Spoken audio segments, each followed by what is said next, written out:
미국 증시에 직접 투자하는 서학개미들은 물론 미국 주식을 통해서 오늘 우리 입장 투자 힌트 얻어보는 시간입니다.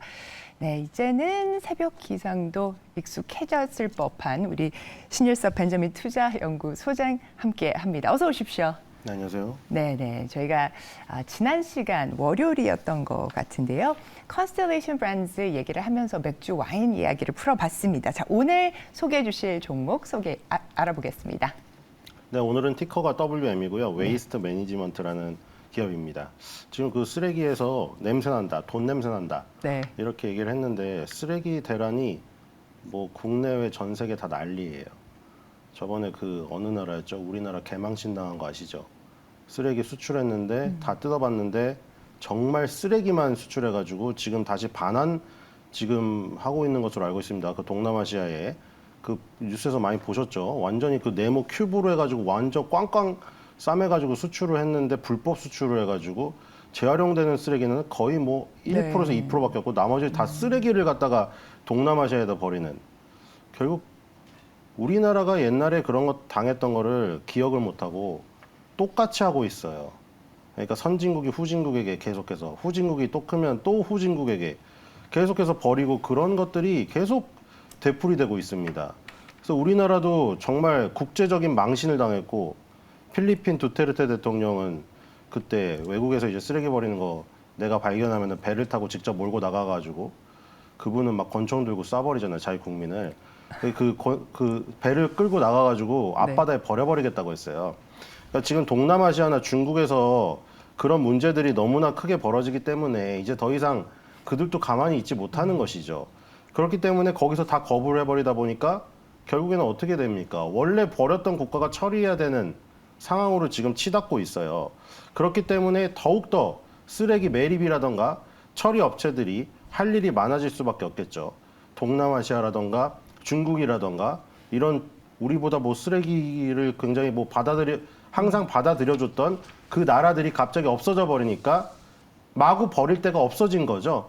결국에는 마구 버렸던 것들을 이제 처리를 해야지만 된다. 네. 이런 상황으로 지금 들어가고 있고요. 미국도 마찬가지입니다. 미국의 1위 폐기물 처리 기업이고 이 지금 웨이스트 매니지먼트라는 그룹이랑 양강체제인데 수거부터 재활용 뭐 전체적인 그 처리 사업을 영위하는데 2020년 매출액 비중으로는 네네. 수거가 54고 매립이 20, 환승, 갈아타는 게 10%, 재활용이 6. 재활용이 상대적으로 상당히 낮죠. 네, 그러네요. 그러니까 지금 저 뭐 미국을 한 번 가봤지만 그냥 싸게 가려고 패키지로 갔어요. 네. 거기에 막 단체로 도시락 먹고 아시죠? 미국 가고 스테이크 먹을 생각을 하고 패키지 관광 가면은 이상한 한국 식당 가가지고 그 말도 안 되는 깍두기랑 사골구 먹고 배탈 나는 거 아시죠? 거기서 이제 그랬는데 그리고 나서 도시락을 먹고 그 옆에 패키지 같이 오신 아주머니분이 이거 여기 재활용 통 어디냐고 했더니 저희는 그런 거 없습니다. 그래서 다 갖다 버리세요. 쓰레기통에 다 버렸어요. 그러니까 그 미국은 땅덩어리가 뭐 넓어서만 그런 건 아닐 테지만 땅이 워낙 넓으니까 매립지가 상당히 많아서 이 재활용보다는 매립 위주로 가고 있어요. 그래서 지금 웨이스트 매니지먼트인데 제가 웨이스트 매니지먼트랑 양강체제라고 또 해놨는데요. 웨이스트 매니지먼트가 1위고 2위 업체랑 약간 양강체제 구도로 가고 있어요. 네네. 지금 나머지 업체들을 다 흡수합병해서 1, 2 업체들이. 그래서 보면 수거 54에 매립 20이니까 재활용에 비해서 매립이 상당히 높은 미국의 특성을 그대로 가지고 있는 기업이다. 이렇게 보시면 될 것 같습니다. 네, 웨이스트 매니지먼트가 북미 지역의 1위 사업자, 그다음에 리퍼블릭 서비스가 2위 사업자 이렇게 나오네요. 사실 쓰레기는 자국에서 방법을 모색을 해야 되겠죠. 네, 그러면 자, 실적 한번 확인을 해볼까요? 네, 2021년도 네. 4분기 매출액 4.68 빌리언 달러. 쓰레기를 이렇게 매립, 수거, 재활용해서 한 분기에 4조 6천억, 거의 5조를 벌어들이고 있다. 어마어마합니다. 영업이익이 506 밀리언 달러입니다. 2022년도 4분기로 가면은 매출액이 늘었어요. 4.93 빌리언 달러. 이제 매출액이 5조에 이릅니다. 우리나라 돈으로. 영업이익이 499 밀리언 달러. 영업이익은 살짝 줄었지만 외형이 계속 커지고 있다. 그러니까 이거 여기서 뭘 볼 수 있냐면은 쓰레기가 많이 나오려면은 어떻게 됐냐면 경기 활동이 활발해져야 돼요.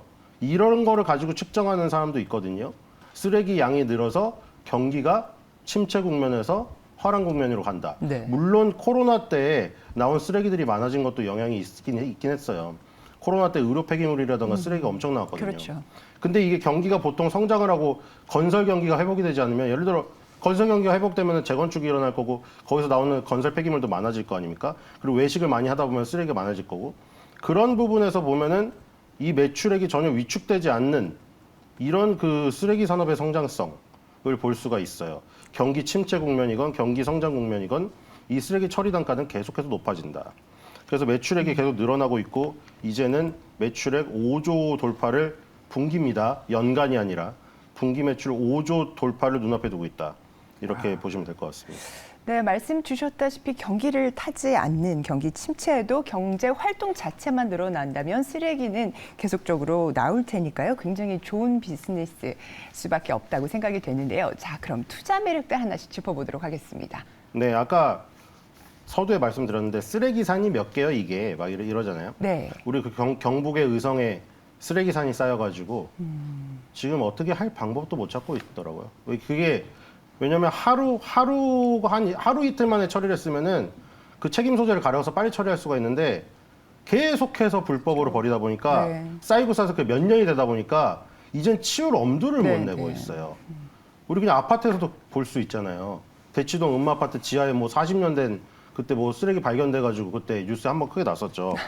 그러니까 그런 것이 빨리 처리를 안 하면은 이게 쌓이면 한도 끝도 없는 상황이고 예전에는 버릴 때가 있었어요. 아까 말했듯이 중국이나 동남아시아가 이거를 수입해다가 거기서 이제 재활용되는 거를 선별해가지고 네. 그 싸게 뭐를 만드는 이 어떤 개발도상국의 면모를 보여줬기 때문이거든요. 근데 이 중국이 2018년에 중국 플라스틱 쓰레기 수입 중단을 선언을 합니다. 이때 그 다들 경험하셨을 수도 있어요. 아파트에 사시는 분들은 특히 많이 경험하셨을 거예요.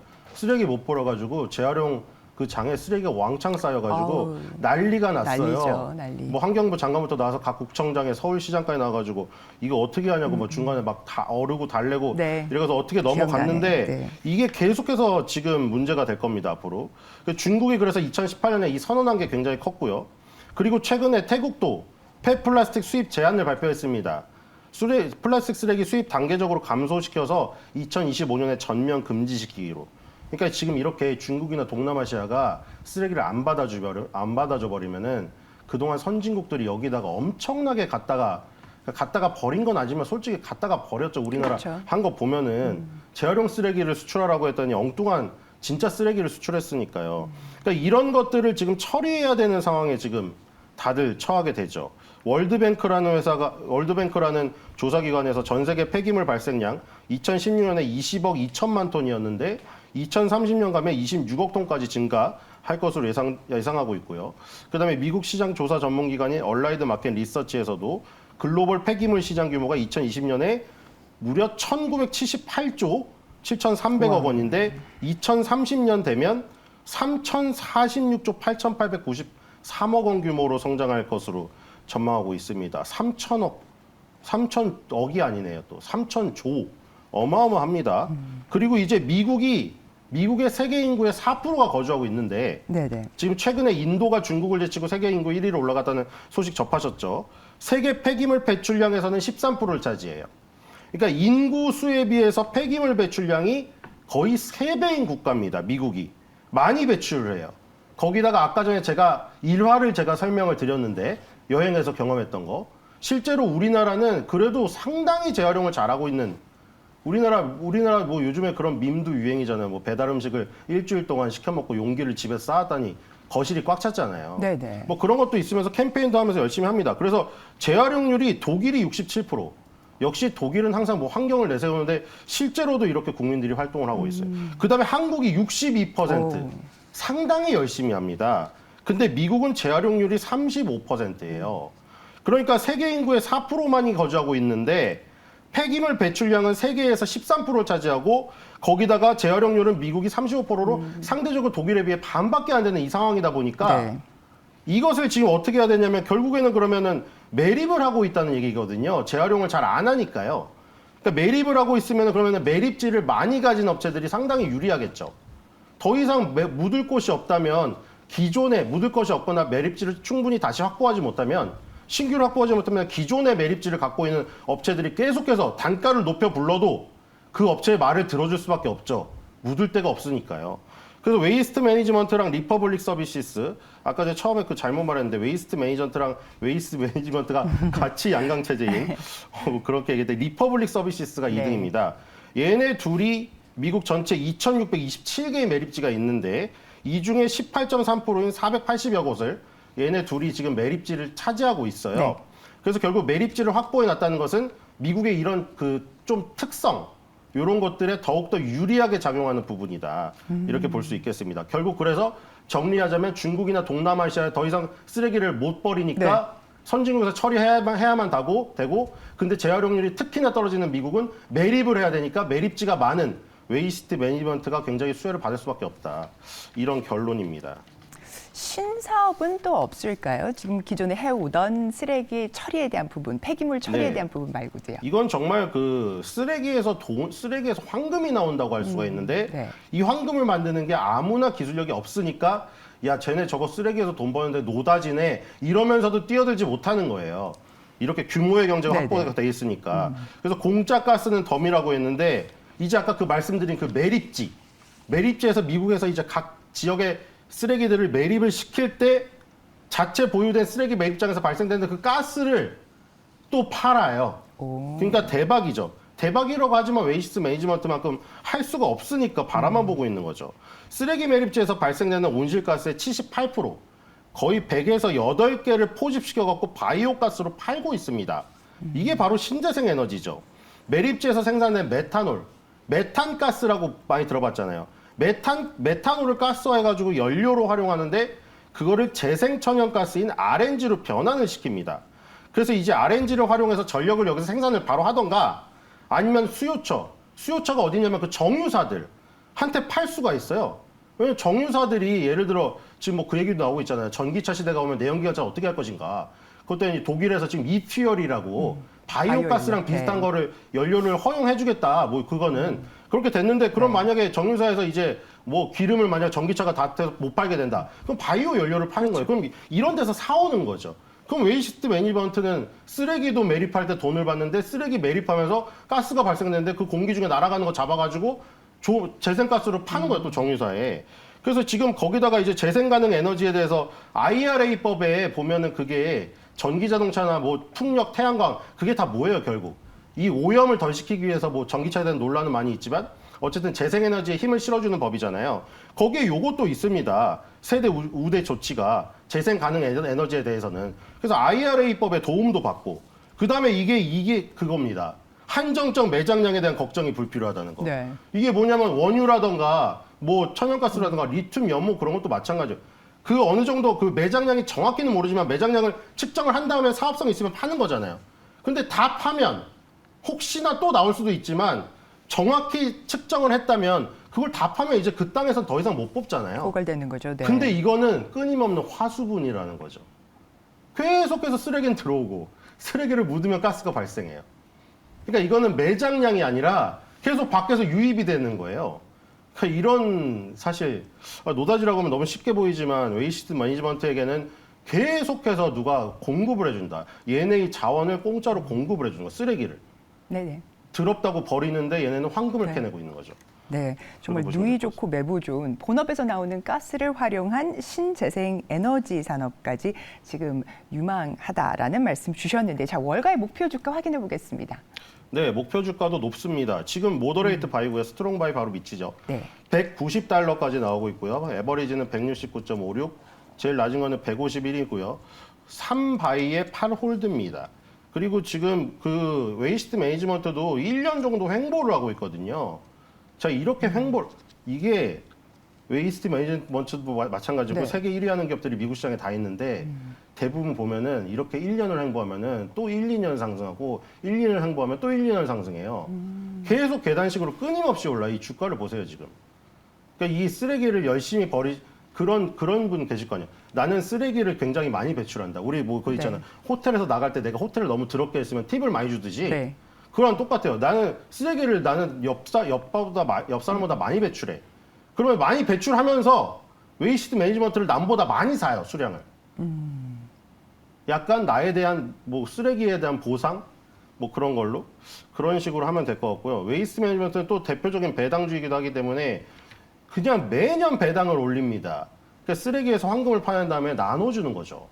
이런 착한 기업이 어딨나. 네. 그리고 사실 쓰레기 기업인데 이 웨이스트 매니지먼트의 트럭이나 이런 거 찾아보시면은 진짜 멋있습니다. 진짜 디자인부터 시작을 해갖고 색상도 네, 정말 깔끔하죠. 이뻐요. 네. 그래서- 오래된 트럭은 그렇지는 않습니다. 아, 네. 근데 정말 신기한 게 우리나라만 그런가요? 그 외국에 가면 일본도 그렇고 그 청소 트럭이랑 그 공사장 트럭이 왜 이렇게 반짝거리고 삐까삐까 번쩍하는지 네. 그 청소를 잘하는 것 같아요. 그렇죠. 뭔가 이미지 예쁘더라고요. 제가 쓰시면은, 너무 그 어떤 다른 나라에 대한 그런 게 있어서 그런가? 네. 뭔가 다른 나라에 가면 광고에 뭔가 좋아 깨끗한 보이고. 차들만 이렇게 나와서 그런 거 아닐까요? 아니요, 저는 광고가 아니라 진짜 실제로 네. 아, 봤는데 네. 너무 깨끗한 거예요. 말씀 네, 믿겠습니다. 진짜 일본에 가보면 진짜 범퍼가 반짝반짝거리더라고요. 네, 네. 우리나라 청소 트럭도 청소를 열심히 하면 좋을 것 같습니다. 네. 자, 이렇게 해서 웨이스트 매니지먼트 폐기물 처리 업체입니다. 북미 1위 사업자인데요. 저희 웨이스트 매니지먼트 이모저모 다각도로 설명해 주신 신일섭 소장님 말씀 대단히 감사합니다.